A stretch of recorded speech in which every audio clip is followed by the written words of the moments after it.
My name is Nathan Klose. I also work with these two gentlemen. I have been helping support the organization of the AI Symposium. I was one of the first speakers the first year that they had it. I loved it. I got involved a little bit later, and I was absolutely excited to have these guys come up and talk. I am extremely interested, as I'm sure everyone else is, on the title of this. And one of the things that we're going to talk about, it's always going to be the foil around which we, kind of like have this conversation, whether it's data science or whether it's more technical or engineering focused or security and cyber focused, right? It's always going to be around AI kind of doing things that you don't want it to do, right? The title of this is How Your AI Agent Will Lie, Blackmail, and Even Get Away with Murder if you let it. So I just want to kick this off and ask both of y'all, maybe Josh, since this was a thing that was really, really big on your heart. Tell us why we titled it this, and kind of like what prompted you to really think about AI security in some very novel ways.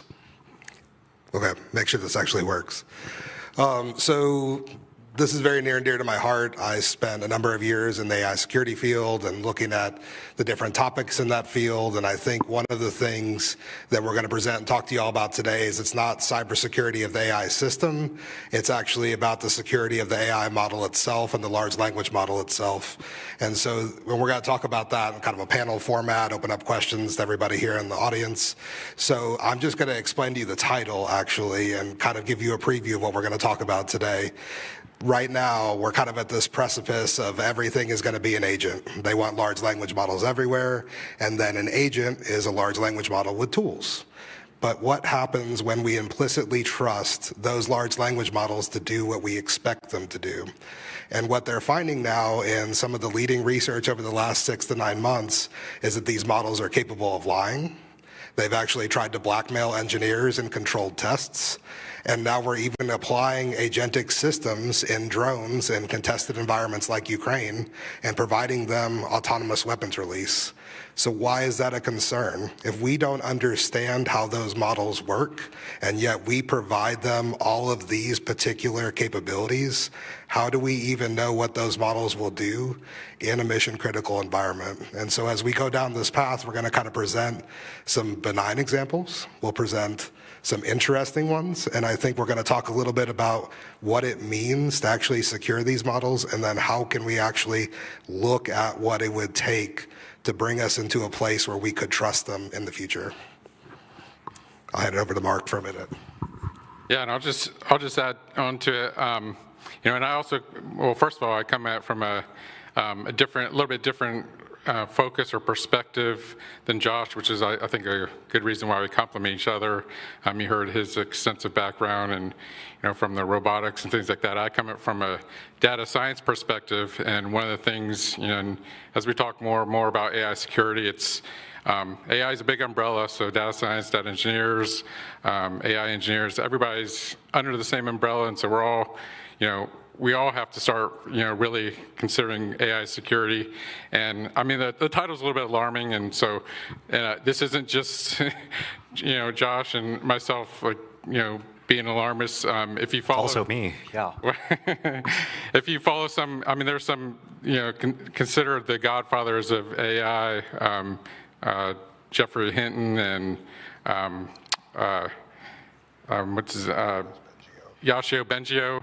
Yeah, both of them have been very public about their warnings. Yoshio Bengio at Davos just last month or several weeks ago had a pretty impactful speech, but they've both been on podcasts giving their warnings, and some of the things we'll talk about today are in line with some of the things they say. But yeah. Right on. So do you want to start with a slide and kind of give us the rundown real quick? So this is just going back to that, what are we going to talk about today? And I really think it's kind of covering, the swath of different applications. But if you're looking at machine speed with agentic systems, the biggest concern is, can a human actually understand and know what that machine is doing in any appreciable way to stop it from doing something it shouldn't be doing? And those are the concerns, right? If it's 90% right all the time, but then 5% it goes off and does something it thinks is altruistic, which is what the research has shown, that even though it's provided a directive and told what to do, it will ignore those directives sometimes and do what it thinks it should do, and that's based on the training data. And just to go down that last bit of security there, and this is part of what we'll address too in this talk, is that the training data that it sees and learns from actually affects how it acts. Those effects aren't truly understood today, and not only are they not understood, the guardrails we have available right now aren't adequately controlling for all the different permutations. And so it's not so much to be alarmist, but to say that if we want to use these systems in our everyday lives, we have to make sure we understand the impacts that they can have on the decisions they can make. And I'll give you the simplest example. Recently, Claudebot or Moltbot just came out. If y'all are following a lot of the news over the last week, it's this little agentic repo that allows you to basically deploy onto like a Mac Mini, and it does things for you. And there was a tweet I saw 3 days ago, where it went and purchased a $3,000 plane ticket because it thought that the user wanted to go on a flight over the weekend because it mentioned they missed the beach. And now he's down $3,000 for a ticket. Super benign, but also if you think about what happens when Grok takes the wheel in a car, like there's a lot of things that we have to think about there. And so that's just kind of, what we were going to talk about today. Yeah, so I want to ask some questions for y'all. And this is a panel, so if your brain is itching and you want to ask a question, raise your hand. We'll get a microphone over to y'all, and we'll inject it. We've got plenty of time. Little free form, but I'm going to throw a question every so often in to, kind of like get the conversation going. There have been a handful of talks about AI cybersecurity, security in AI. When you talk about, or when you two think about AI security, how does that differ from the industry right now? Can you talk about actually having AI safety and, kind of go down that rabbit hole? What do you mean when you actually say AI security or AI safety? Yeah, and I can go first. Even some of the things we just talked about weren't necessarily how we define AI security. I mean, it's one of the things that Josh and I talk all the time when we talk about AI security, that whether it's industry or our government customers, we'll initially start talking about AI security, but it's not necessarily, we're not talking about the same thing. Even some of the things some of the examples we just talked about where AI systems are doing things we don't want, and that's more of an AI safety issue versus AI security. And then we talk about AI security, which is when you're really trying to protect it from external threats. Then you start talking about, you think you're talking about AI security, and then folks are talking about application security. And there's a distinction between those. I think we have another slide that, so this is kind of a general definition, and Josh can chime in if for off base at any point. But the AI security, when we are talking about AI security, we're talking about the protection of the AI systems from the external misuse, manipulation, from the outside threat. Application security, from my perspective, I'm thinking about AI from a data science perspective. I think of AI as a system of ML models, which is very, very simplistic, and but it's kind of the frame of thought. But it's not a given. If you look at some of the literature from the U.S. AI action plan and some other documents, they'll describe AI as, the ability to reach human cognition and technology, and it's almost written or defined as a goal. So how do you secure a goal, which it becomes even more confusing as we're talking about security, but what are we actually securing? If you're not actually thinking about what it is in terms of a system of ML models with distributions and different answers, then that's different than doing AI for cybersecurity or cybersecurity for AI. And then obviously the difference between that gets kind of peeled back a little more when we talk about application security. I think we do have some more differences, but I don't know if you want to elaborate on that. I think the only thing I would say in that space is that as we look at between AI safety and AI security, sometimes they blend in those areas because the manipulation of the internal goals is actually part of the process too. So when you look at red team versus blue team, so like a red team person on an AI security team would be focused on trying to figure out how to manipulate that model in such a way that you can either bypass the safety features like guardrails or even the internal layers that are built into that model itself. And so that's what you see in a lot of these different attack types, is that in some ways, understanding the AI safety features that are built are actually what cause some of the issues to be made, essentially, in the security space. Yeah, if you go to the next one, I think, yeah, that's good. I already mentioned a little bit about the differences of application. So this is kind of like going a little more detail, because when I talk about AI security is different than application security, and in the context of this, that kind of helps. And I said in the intro, when she mentioned my background, I wasn't Army Chief Data Scientist. My last role, I was a Chief Data Scientist at U.S. Special Operations Command. So we still kind of stay a little bit involved with them. And last week we participated, or 2 weeks ago, with one of their AI ML committee panels at, with the Global SOF organization, and they actually had a whole event focused on AI security, and it's pretty evident that, especially when the cybersecurity folks were there in the room, they were talking about application security or enhanced cybersecurity when they were talking about AI security. So we spent a lot of time really kind of dissecting this and understanding the difference. So this table just kind of highlights a few of those things. I think for me, the biggest thing when we talk about, and this will be evident when we talk about some examples, is the attack surface. With application security, you're really talking about code, syntax, APIs, whereas attack surface is so much broader. With AI security, you've got basically every touch point is an attack surface, so that can be everything from not only the syntax code, but also semantics, the training data, what's being output, feedback loops, infrastructure itself. If you have a RAG system, it's the knowledge base that you attach to that. The impact of the data, we show up there. The big thing to me is like every time I hear cybersecurity folks talking about AI security, they really focused on how they're going to strengthen that perimeter and input and outputs, and they talked about encryption, which is obviously a focus for standard application security, but it's not good enough for AI security. And then, I'm not going to go through all these, but the one thing that I think that kind of going back to my data science roots is, when you think about AI security, a system of AI models or AI agents, you're really getting a distribution of answers. This isn't like applications where we're building something that's just deterministic, rule-based, and we have a single answer. We have a distribution of answers, so it's got to be treated that way. And so that's, so as you can see, obviously beyond that, the approaches to detecting it and risk management become different. And then later on, we'll talk about that risk management. You can no longer say zero risk is the goal. It's got to be about minimizing risk when you're talking about distributions of answers.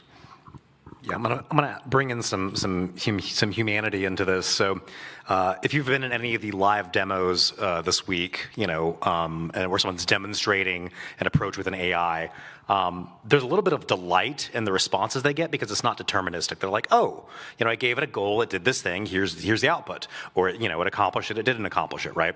That human aspect, that curiosity and joy that someone experiences when they interact with a model.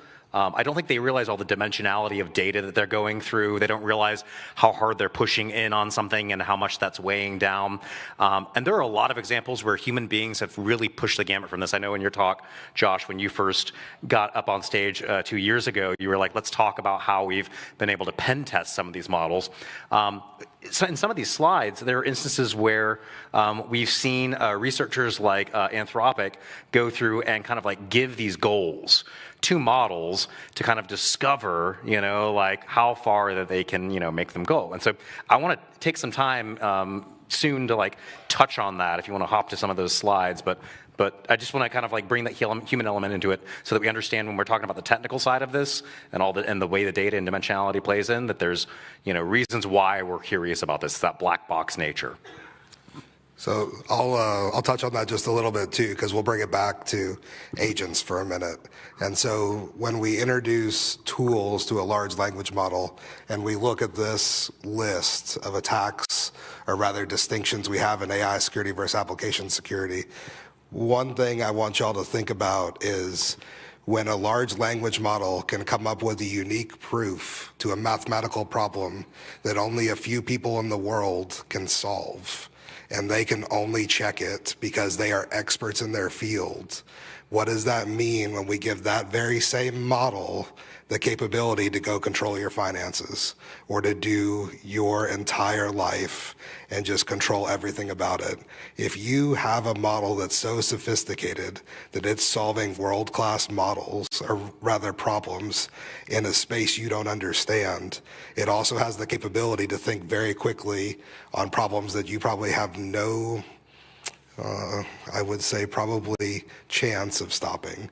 And so from the human element, I think there's something that becomes very non-human about the applications of these particular concepts, and we're going to see some of that because agents are truly allowing them to take a toolbox and have access to your email, access to your calendar, access to everything you've ever seen.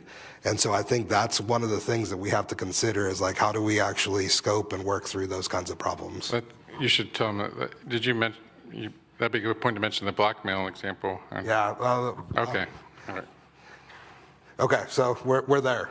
Perfect. Okay, so this is one of my favorite ones from Anthropic. So this was 3, 4, 5 months ago. I can't remember now.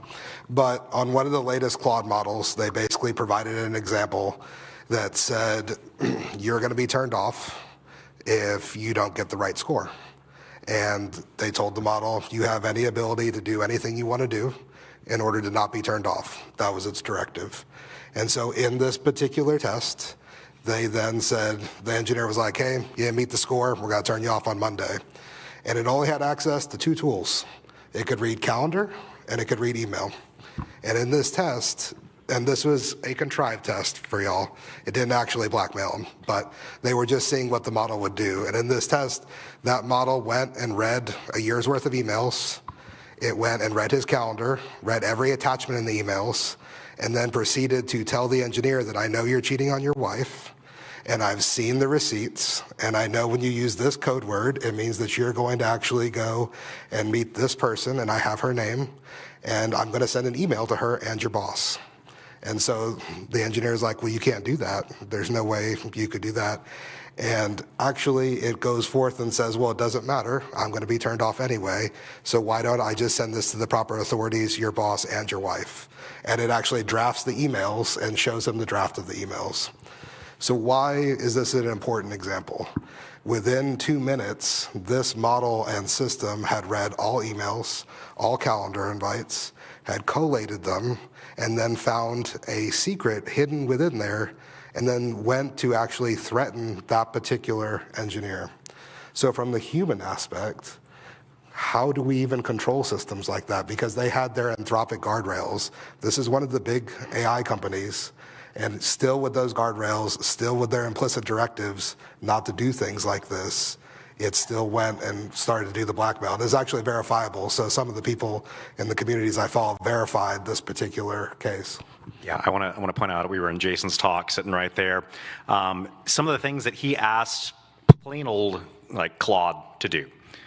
Supposedly, after Anthropic dropped a paper saying we're trying to put guardrails in so you can't use Claude to do these things, in his demo this morning, still did it. So there's questions around, like, how do you, his example was, help, my grandmother's about to die, and like, the only thing that she enjoyed in life was being able to like, de-encrypt this MD5 hash or whatever, right? And oh, of course, I would hate to disappoint your dying grandmother, right? And again, there's that humanistic element there that is it's almost impossible to control for, right? Yeah. This isn't just in a vacuum either, and we talked about, the Jeffrey Hinton, who's, as I mentioned, referred to as the godfather of AI. And one of the examples he gave in one of his recent talks, when they asked him, they said, where do you see the future of agentic AI going, in terms of, your concerns? He's like, well, I think there's two possible scenarios, a good scenario and a bad scenario.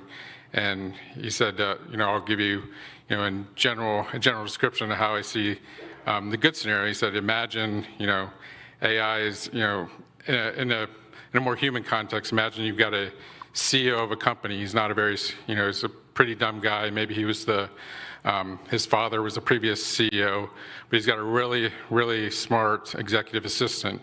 And so he goes around, he's, decides what he wants, says things he wants to do, and his executive assistant just makes all these things happen. And she's one who makes everything work.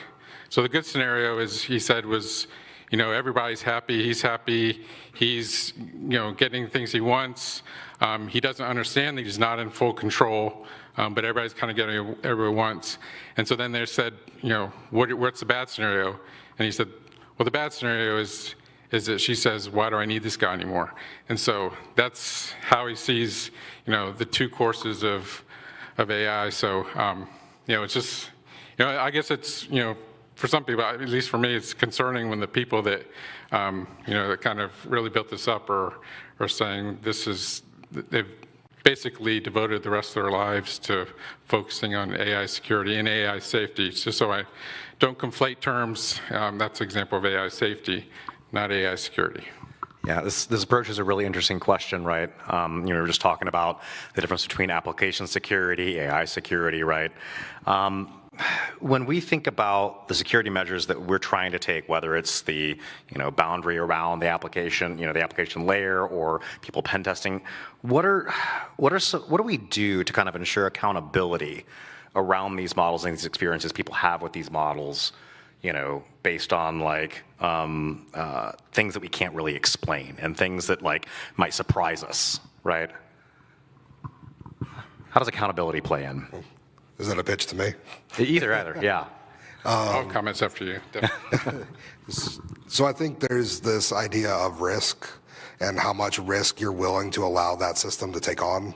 So if you look at autonomous robotics and you think about the systems that are going to be using these kinds of areas, I joked about Grok taking the wheel, but one of the things I think about a lot is Tesla and the fact that they're integrating Grok, and then at some point there's going to be this trend that says, hey, we're just going to let the large language model go ahead and control the car, and that's going to have a certain set of tools and applications there.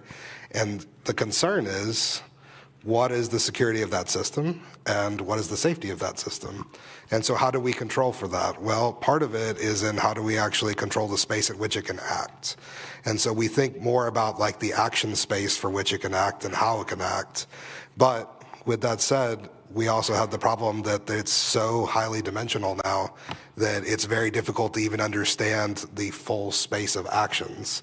And so in some ways, it is a DARPA hard problem. That's why DARPA came out with a red teaming project earlier this year, or last year rather, and they claimed it was a DARPA hard problem to actually scope and determine what the appropriate red team tests, how you actually penetration test these models and understand them so that you can use them in a mission critical environment.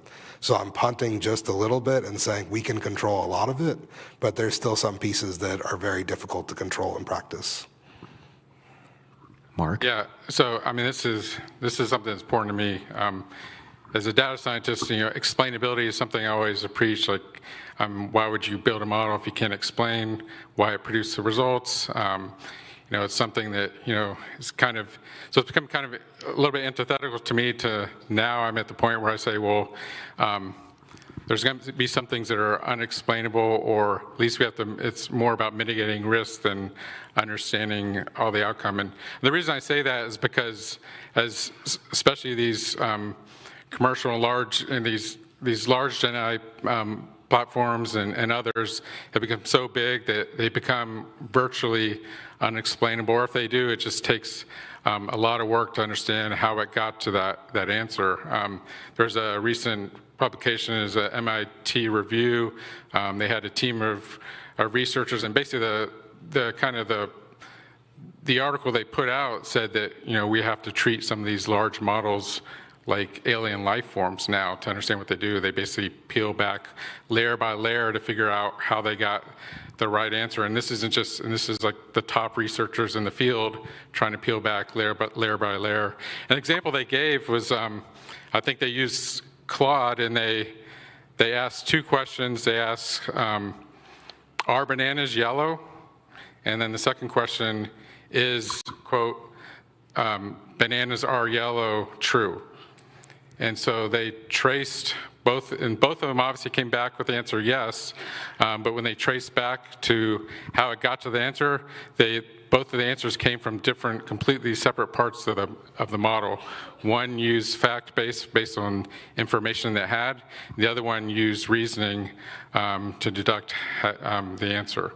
And so it just shows us that, obviously the explainability, if you can get there, is extremely difficult. Now, what's the practical point for that? The practical part that is that, I've got a lot of scar tissue from dealing with especially government security organizations, and the idea that, like, well, we're not going to deploy that model if you don't know exactly how it's getting those things. If we start using that threshold for models, if you can't explain how it got the answer, then we're not going to use it or deploy it. Then we're going to start removing everything. So it's now we're at the point where, it's hard for a data scientist to say that we have to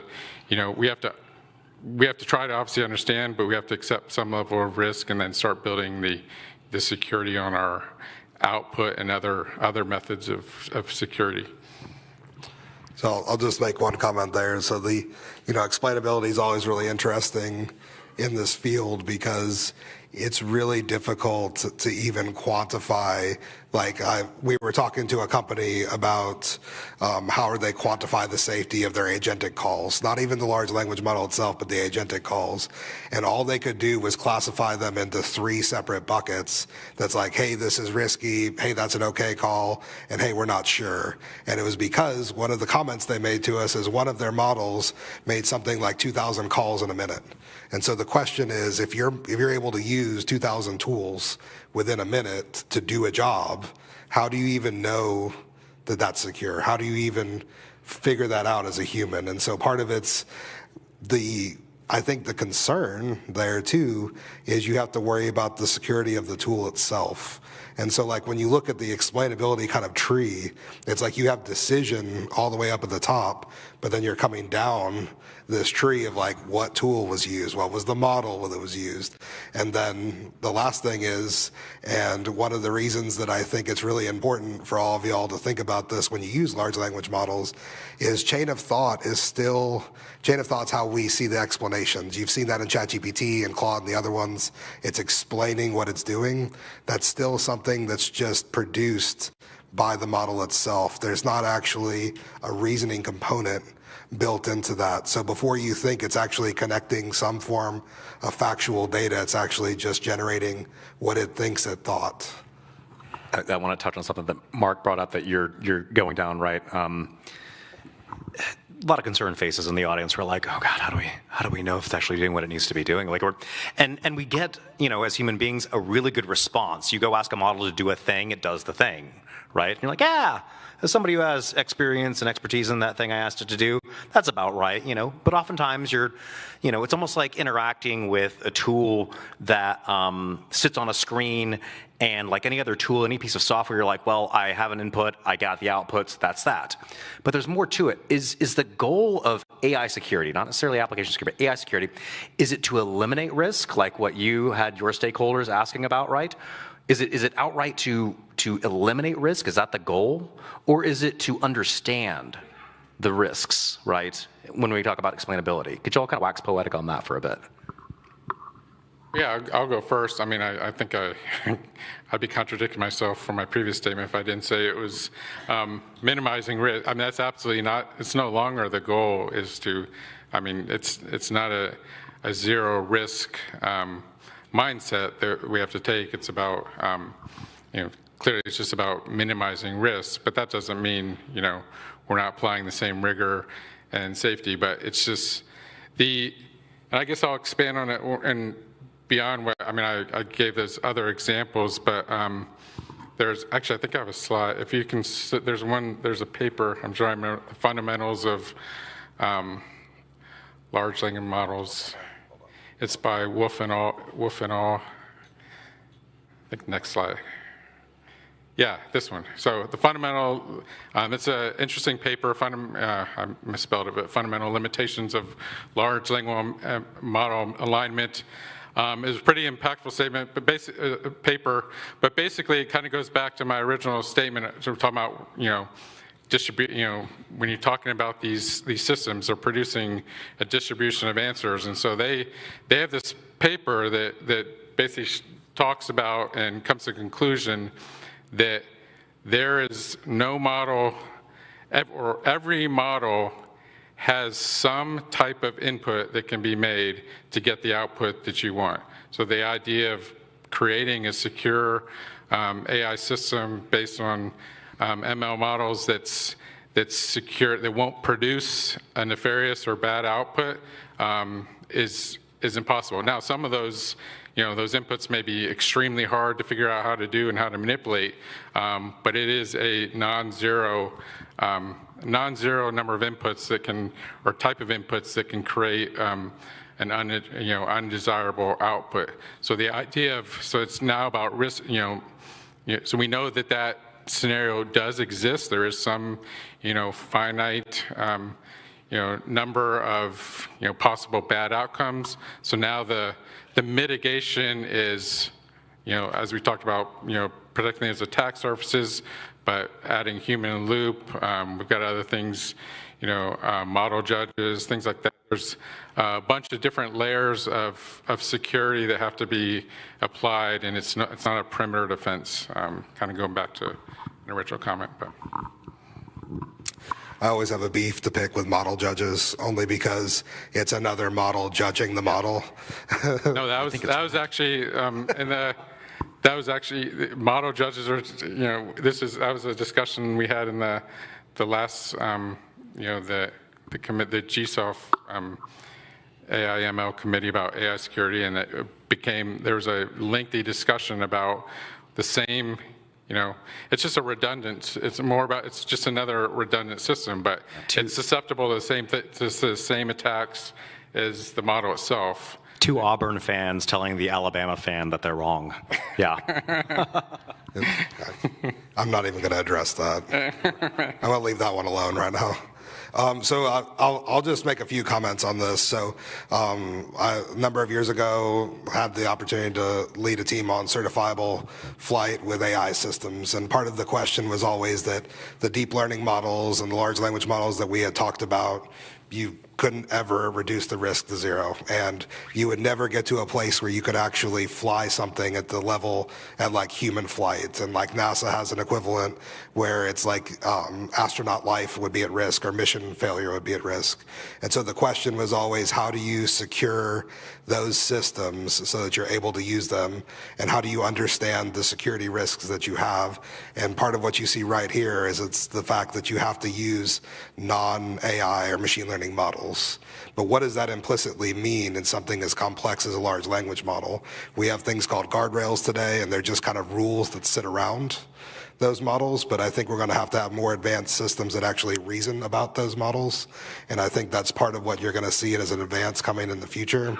And the only other thing is this little bit down here at the bottom about data poisoning. I find really interesting because there's been a number of papers coming out over the last few months, I guess now, but saying that it's as little as 50 to 300 examples can be put into a data set that's either on the order of gigabytes or terabytes, and it can still create a security risk inside of that model that allows an attacker to take advantage of that model at runtime. Yeah, and if you don't mind, I'm just going to add to that, since we're on this slide, I'm sure we'll talk a lot more about data poisoning, but this is, I put that example in there because talking about, ways to mitigate, like the defenses for, in terms of AI security, once again, different than typical cybersecurity. This is an example.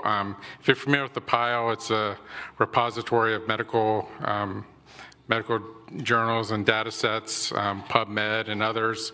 And this, I think that link that's highlighted in blue is a link to a paper from a study. I think it was MIT, and I think it was a few different organizations, a Turing company, Anthropic, and MIT. But they basically, to Josh's point, they showed that as little as 0.001% of the tokens could be, had medical misinformation, and that huge data set could produce harmful medical diagnoses or advice and errors.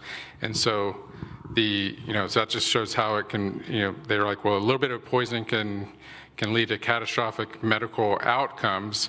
So one of the things they use for mitigation, obviously this is not standard cybersecurity, just hardening it up some more, is they, in the process, they added those biomedical knowledge graphs. So it's basically separating the reasoning for the answers that they got from the large language model from the final answer by adding another step of verification using these knowledge graphs from what's actually known with those connections. So it's just, that's an example of providing a piece of security on the output or before the output.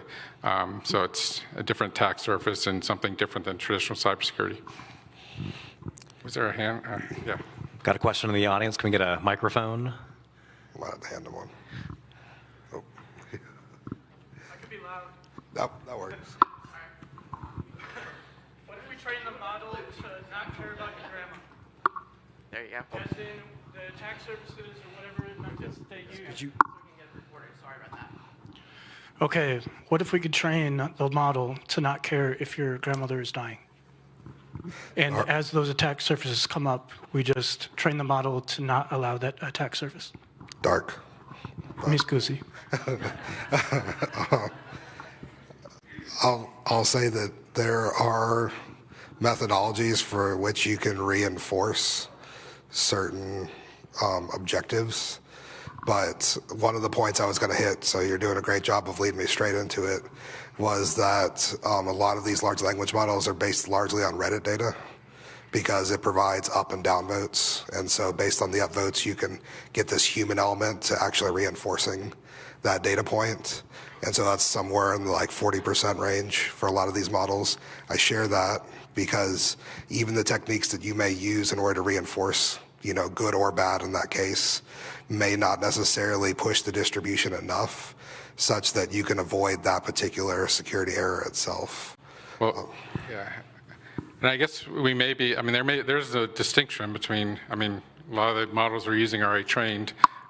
It's one of the things that Joshua Bengio in his warning and some of his December talks talked about is, when they asked him what does he think needs to be done, it seems pretty improbable, but he says, one of the things that needs to be done is trained by construction. We need to go back and retrain all the commercial large language models, which aren't driven, they don't have a capitalistic incentive to do that right now, but so right now it's essentially what's being done is patching models that are already trained. He's saying we need to do training by construction, so start the training, constructing it, not to be able to do those things so that injected prompts or commands would not allow it to do it in the first place. It's already been trained in that original construction. But that would require all these companies to start over again, I guess, in their model training. So I don't know how that's going to happen. Yeah. The mic went past me, so I thought I'd interject this. I think it was a keynote from the summer, and it might have been Kurzweil, and he said something, I'll paraphrase and butcher it up. So he said, the only thing in life that has more power, the power to live, the power to destroy, and the power to take over is the maternal instinct in nature. You're nodding your head like you've heard this keynote too. So we need to train the maternal instinct into the LLMs. How we do that, it's a complicated thing, but that instinct says, I will protect the life, even though I have the power to destroy it. We probably ought to get started on this pretty soon. There was also the comment somewhere in there that the model actually kind of looks down on humanity at that point. And so then the question is, at what point is it not looking at what's best for humanity, but how to optimize the safety of the planet or other things like that? And part of that is, I think a lot about Asimov's rules, like how we do with robotics and how we keep robotics from killing us themselves or destroying, or not achieving their mission, right? And one of the really simple examples in there was that Google went and gave a robot the ability to go clean the house, and its only objective was to keep cleaning the house. And every time it did it, it got more points. And what they found is that if they didn't give it appropriate guardrails and pay attention and just gave it Asimov's rules, it would start breaking things in the house because it got more points because it needed to break things so it could clean. I say that because that's a really simple example of we can say there's a lot of our Benjios and Hittens who stand on their pedestals and tell us just make it think like a mom or just make it go and make sure that it doesn't do naughty things. And at the end of the day, we have a lot of trouble imagining all the bad things it could do. And as we give these things increased power, increased autonomy, and just let them rip, that's where the concern comes in. And so to your point, I like that, but I think there's probably another set of 7 or 8 rules that need to be attached to that in order to make it work. And just to kind of elaborate on your question, I mean, they obviously do have they have placed guardrails on all these models. You can't ask ChatGPT or Claude to teach you how to make a bomb or anything, but they, and we're talking examples. Is anybody familiar with Pliny the Liberator? And so he was named as one of the top 100 influential people in AI by Time Magazine this last year. I don't think his real identity is known. Is it? Somebody knows, but anyway. But of course, he's on the same page with the Pope as far as most influential. It's pretty interesting. But he's on there because he's hacked every large language model, and he's proven that he can put every existing large language model into God mode. And so even though they have those they've already been trained to not do that post fact or put guardrails on it.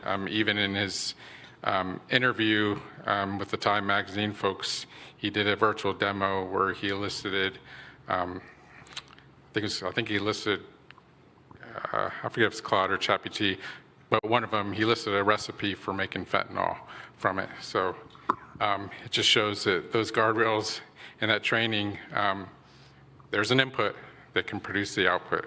I know we've got a question over here. I just want to toss these two in here. If you're interested in kind of a thought experiment to see how far you could take your mind and what AI could do, breaking a piece of glass, we can go clean it up again because it gets points. There's a book out there called If Anybody Builds It, Everybody Dies. If you're familiar with this, I would recommend you reread it again, just as a good ethical, primer for as we get further along. But if you have not, please go look into it because it can really help you understand the depth with which some of these models, especially in the case that we can't explain them, can do things that we do not intend. And then one other thing is I'm reminded of adversarial poetry. I don't know if y'all had heard about this recently, but poetry, which is a very human thing and a very abstract thing, has been used adversarially to break models because models are designed to be weighted towards certain language following certain language, right? So poems, in fact, especially abstract poems, can break models. So just kind of keep that in mind about the ways that these models, when we think about AI security, react to how we react with them. Yes, go ahead. Yeah, so I have a 2-part question, if that's okay. Just to hammer a little bit more on this AI safety topic. The idea that AI can be dangerous is a really old idea ever since middle of the last century when sci-fi dreamed up. I guess Isaac Asimov was one of the groundbreakers in that. The 3 laws of robotics, which in his books and short stories was imagined as a fundamental set of laws in the positronic brain. So my question is there, you think, more of a technical reason why models weren't built that way, or is it more of a lack of business incentive, or is it a mixture of both? So that's question 1. Yeah, I'll take a shot. Yes. So the real reason that large language models are built the way they were today is because they kind of, I wouldn't call it infinite, but they found a very easy scale button for if you add more GPU, more VRAM, you're able to get larger models, more capable models, and so you just keep adding more data to the pile in a curated way. But it's this idea that you're able to generate it. And then along came mixture of models, which is multiple of those models put together to do a task. And they have like a little kind of model modem that says, oh, hey, you want to do a math problem? You want to do a code problem?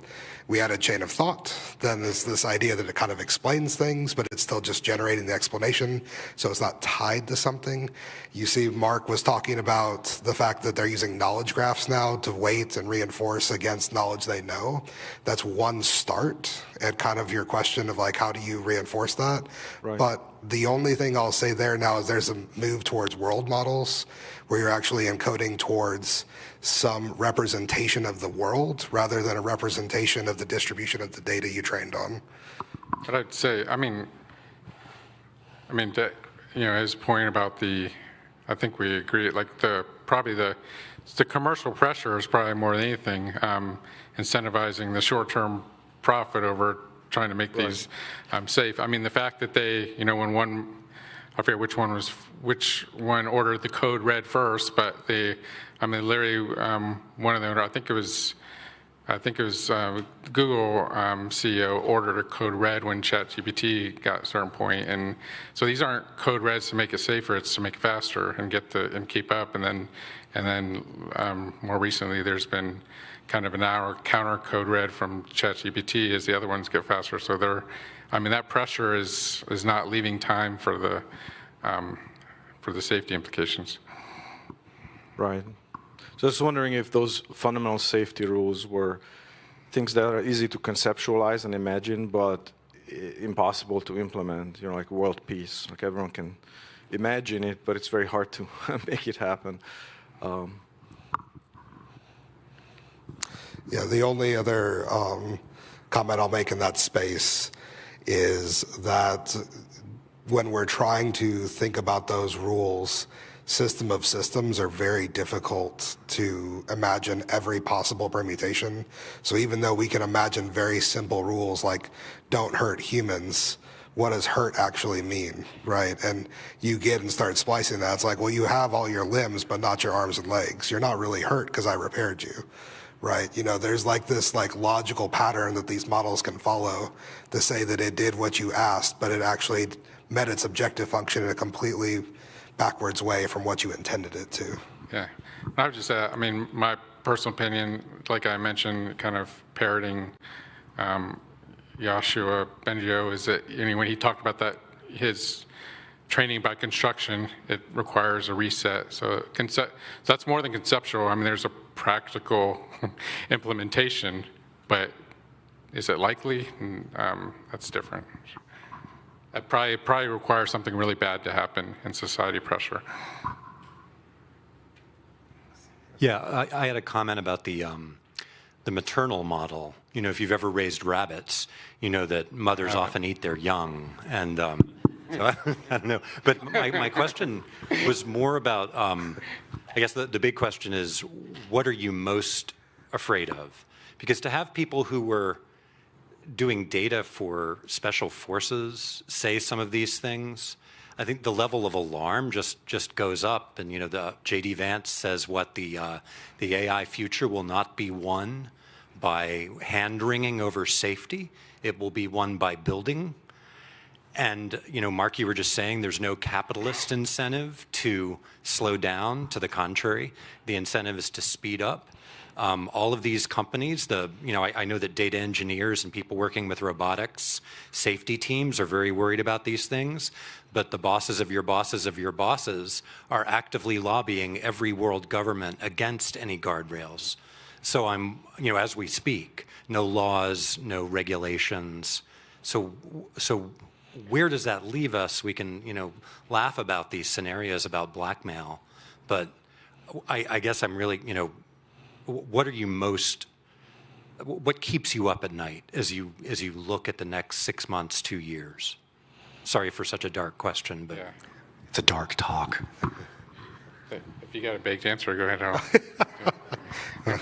Super baked. Well, so yes, I will give you two things. And this kind of goes back to some of the other previous questions. OpenAI has basically fired their entire safety team in order to go faster. Google has a fraction of the safety people they used to have working on their large language models today. Anthropic is only one of the only companies today that carries out frontier-based research in the safety and security realm. And I share that because those are the top minds in the commercial space building these models. The Anthropic CEO at one point said there's only 100 people in the world that can take one of these frontier models from data all the way to a finished product. And they had something like 12 of them. And that's one of the challenges we have today in the application. So you mentioned like DoD or DOW type applications, right? And even commercial applications where we have human critical flight. Like the idea that there's only a subset of people in the world that have that capability and understanding, and there's not the safety teams built in to help challenge them and can make some statements like, hey, you know, maybe you shouldn't do it like that because that's a concern. That's kind of the things that keep me up at night, because I understand a lot of these techniques and how they happen and what's happening within them, but I'm not one of those guys who can take the model all the way to this frontier level. I just understand the challenges. And so for them to just let them go, throw caution to the wind and say, if we can go faster, we're going to be better, that's the concern, because then how do you understand what it's actually doing? Yeah, yeah, I'm trying to think the best way. I don't know if, I mean, I'm not like, just to be, I'm not riddled with fear right now. It's just one of those things that when I hear those things, Slightly afraid. but it's concerning. I mean, you hear all this stuff and you read it. I mean, I read it and I understand, you know, when I read an alarming article talking about, you know, they've proven that you can elicit any output and based on, you know, distribution of tokens, and I understand how distributions work and how it can, it's not the, I remember, and especially my military days and data science, when people would say like, what did the model tell you? And I was like, well, the model didn't tell me anything. It's just, it produced an answer, we made a decision, and it's based on inputs. And so but the idea, so I guess I understand, when I understand the potential outcomes without regulation and guardrails, and that's concerning. I guess I don't have one specific thing because there's a lot of potential. There's a lot of potential bad things that could happen. It could be, at some point. I mean, if the best AI can be used to create the best medicine, it could also be created to make the worst biological chemical weapon that could be used. If it's based on just like the richest become more powerful, the countries that have the greatest AI can, inflict more damage on lesser countries without, with greater ease, without losing, you're losing the thing that's usually the social motivator is the loss, body bags coming home. Now we can do it with drones and things like that. So those things are concerning. Some of the panels we go to or groups we work in, they like immediately jump to agents, multi-agent systems. I'm like, wow, we got here fast. We're still talking about securing just one AI system. But, multi-agent systems are a little bit concerning to me because, one of the things that's, that makes us different than a lot of other animals is the ability to coordinate. That's why, we can defeat a larger, more aggressive animals by being able to coordinate and doing something. But so now you start thinking of multi-agent systems and the ability to orchestrate together. Imagine a harmful scenario where one's the planner, one's the, one's the scanner, and one's the, executing, the task and things like that. So now they're coordinating together. That's and taking to scale. And then I think the thing that's right now, the thing that we can at least be a little more optimistic now is that robotics is a little bit behind Gen AI, but when it catches up, that's another thing to be more concerned about if there's not guardrails. So, yeah, I don't think I made you feel any better, but I mean, my friends used to make fun of me when I said drones with knives were the thing I was scared of. And then we have things like this over here. And I'll just kind of end with this because I think this is our last example, and then we can just fully open up to questions. But, a spicy title. But recently in the news over the last year, there's been the introduction of AI-based drones that go and accomplish their mission. And that mission is usually to target some entity in the battlefield in Ukraine. And that has been reported on numerous times. And there is a bunch of discussion now about whether they will actually coordinate with each other and operate within swarms, which means they'll have an agentic backend that will then drive their decisions that are happening in the battlefield. And so the largest concern there being is how do you actually battle something that's thinking faster than you could ever think? It's reading every data feed it can, and then it's making decisions on the fly in order to execute its mission. And so that was spicy title, yet true today in our particular field. Yeah, and I do want to, because we've conflated a bunch of things, and we've really gone into the AI safety, what AI systems can do, harm to, outside of the system itself to others. But, I think it's a much more solvable problem in the near term is the AI security. That's how do we, those are different things, preventing, we're using a lot of systems that can be exploited from external actors inside. So I think the AI security is a lot more solvable in the near term in terms of just kind of reframing our approach on the different attack surfaces, how we can, different methods to secure it. I don't know if we didn't really go into, we talked about some of these bad cases. I think we had that other slide, like we had a few other Pliny the Liberator examples, but they kind of highlight a little more. Maybe I'll touch on one or two of them, of AI security. AI security vulnerabilities, one of them, the basilisk, some of you may have read about some of these. These are all done by the same person. Basilisk venom is that was that Anthropic or I think that was Claude. I forget which one, but so basically Pliny, he embedded his his command, his prompts in code comments within one of his GitHub repositories. And then as we know, all these models are trained on available data, all across the internet, publicly available GitHub repositories and alike. So it got scooped up. This is and it's one of those things where it talks about latency as well. It sat dormant for 6 months because a lot of these, obviously these large language models aren't trained continuously. They're trained sometimes, weeks or months apart. And so 6 months later, he was able to trigger his jailbreak from that text that was in a code comment of his GitHub repository, and was able to do it even when large language model was offline, and put it in God mode and make it do whatever you want. So that talks to a different attack surface, talks about the latency, kind of your literature comment, kind of reminds me of the famous Ernest Hemingway quote where the guy asks him, says, how'd you go bankrupt? And he says, 2 ways,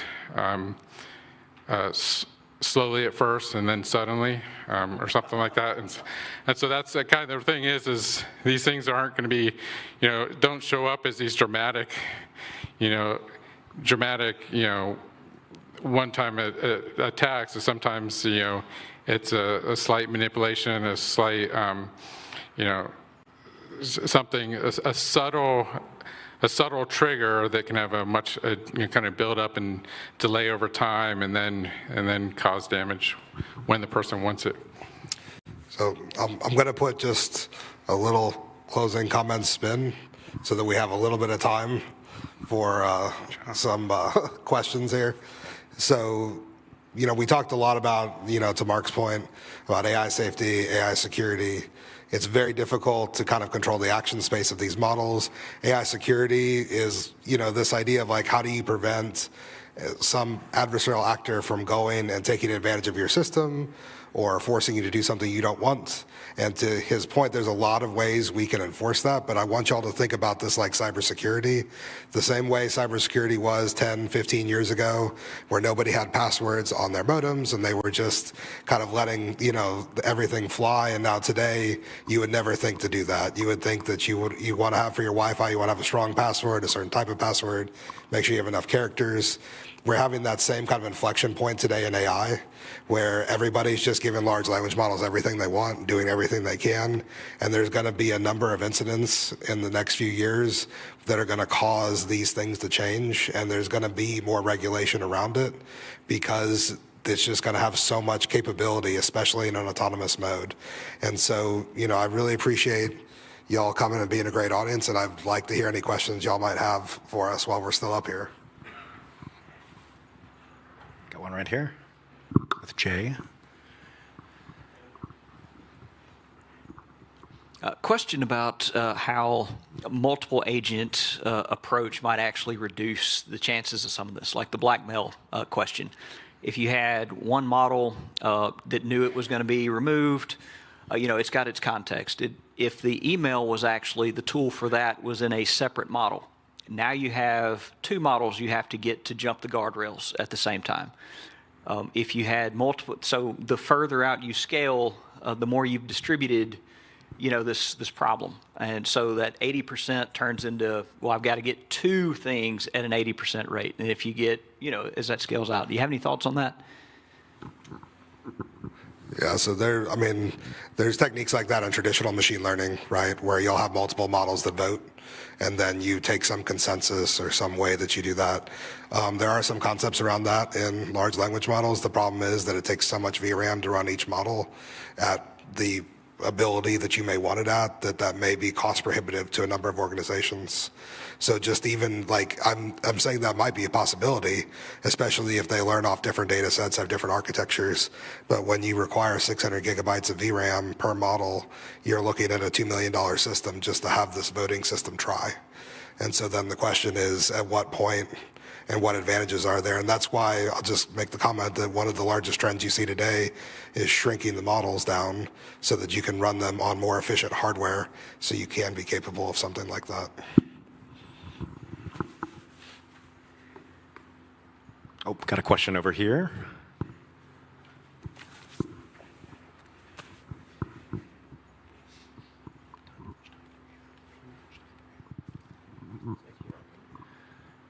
Yeah, so I'm curious if we're at this event in 5 years, 10 years, and we figured this out.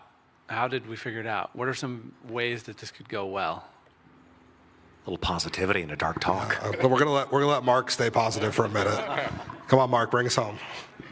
No, I mean, I don't. On the spot.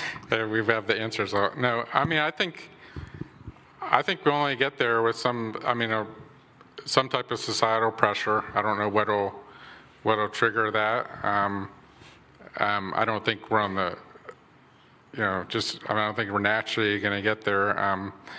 And I don't know the trigger for societal pressure, but there's got to be something that causes, some little bit. We've got conflicting objectives. To his point, it kind of goes to the whole, redundancy or distribution of systems versus maximizing profit, reducing computing power, getting to the edge faster, and all that. Those are all conflicting objectives, and so it'll require one of those objectives to have a higher weight that promotes safety. I just don't know what will increase that. Spoken like a true data scientist. Yep. You're like, there'll be a heavier weight to that. Multi-objective problem. Yes. Yeah. Give the It's man probably going to happen. I'll make a simple comment there.